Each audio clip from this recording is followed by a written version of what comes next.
Hey there, I'm Adam Jen, and today I'm going over the film Weapons to talk about if the film was good, scary, and worth a watch.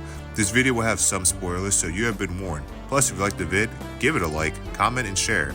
Alright, that's enough about that stuff. Let's get on to Weapons. This is on the disappearance of 17 children that went missing at 2:17 a.m. after Naruto running away into the darkness. Ooh. All of those kids were in Miss Gandy's class, aka our protagonist class. The parents of the missing kids were obviously pissed and blamed Miss Gandy for their disappearance. However, one student in Miss Gandy's class didn't disappear that night, and that student was Alex. And to make matters worse, Alex isn't saying anything to anyone at all. That's sus. Finally, the film focuses on the perspective of Miss Gandy and other characters in the movie to figure out what the hell is going on. So let's get to the big question. Was this film scary? Yeah, it kinda was, but it was more creepy than scary. The film focuses more on the mystery than the cheap horror elements like jump scares to creep you out. What I mean is that the film shows the majority of its horror elements to the audience. Tension is built on what is going to happen, and the fear of the unknown is where the true horror lies. I enjoy this type of horror far more than jump scares. Jump scares mostly feels cheap to me because it's just a loud ass noise that gets me when I'm chilling during a movie. The horror to me is the noise and not the film. That alone defeats the entire purpose of the movie. Plus, if you prepare yourself for jump scares, you won't be scared. Weapons, however, got me when there was so much creepy stuff going on that the cast wasn't aware of or could do nothing about. Either way, fear is subjective, and if I was living in Weapons, I'm leaving the damn country. Another positive was that the film had logical consistency and a show-don't-tell approach. The story's events flowed naturally and the multiple perspective angles worked. Almost everything in this film was explained and it made sense. Finally, a movie plot that when it's time to piece things together, it actually fits. Not the typical don't think about it kind of movie. Unlike certain movies that has a section of Olympic level, mental gymnastics, bandwagon loser mentality beta fanboys praising it as a 10 out of 10 masterpiece with no flaws, and if you criticize, you're being a hater. Even the smallest details most people wouldn't think of gets explained. An example of this was the film showing how a possessed Mr. Wong got blood on his face. Mr. Wong beat his gay lover to death by smashing his face into him, which I'm actually surprised Hollywood didn't spare the gay couple and they weren't the solution to the whole problem.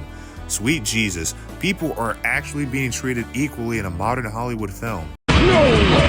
I can't believe this! Alright, that's enough positivity for now. Let's get on with the criticisms. The characters themselves were alright, but nothing special.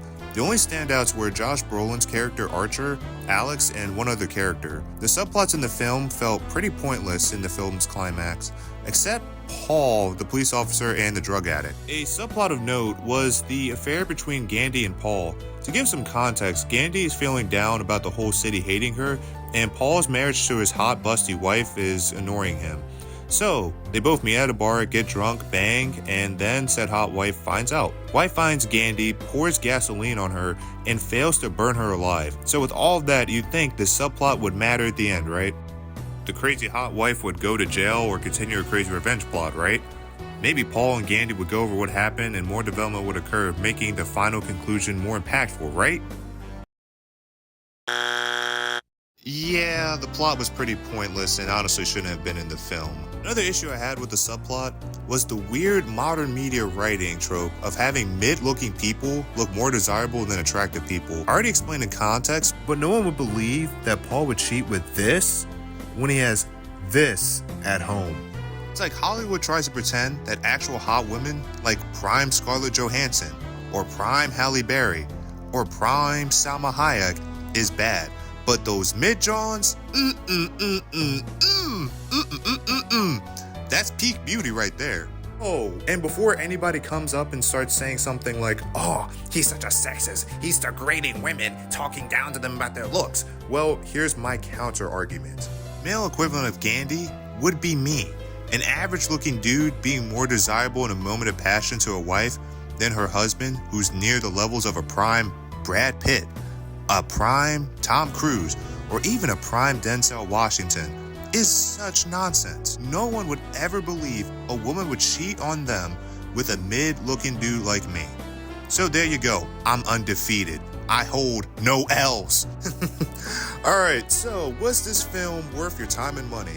Yeah, I'd say so. The film is pretty good, but I don't think it's as good as the overinflated box score numbers are saying it is, but that's pretty much almost every movie. Weapons is a pretty good film, maybe even a great one.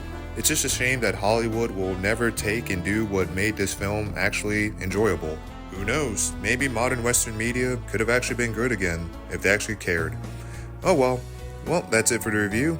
Thanks for watching, have a good day, good night, and peace.